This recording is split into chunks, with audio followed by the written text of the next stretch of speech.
بسم اللہ الرحمن الرحیم۔ شروع کرتا ہوں اللہ تعالیٰ کے نام سے جو بڑا مہربان نہایت رحم والا ہے۔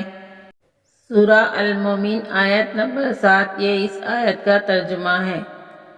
عرش کے اٹھانے والے اور اس کے پاس کے فرشتے اپنے رب کی تسبیح و حمد ساتھ ساتھ کرتے ہیں اور اس پر ایمان رکھتے ہیں اور ایمان والوں کے لیے استغفار کرتے ہیں، کہتے ہیں کہ اے ہمارے پروردگار، تو نے ہر چیز کو اپنی بخشش و علم سے گھیر رکھا ہے، بس تو انہیں بخش دے جو توبہ کریں اور تیری راہ کی پیروی کریں، اور تو انہیں دوزخ کے عذاب سے بھی بچا لے۔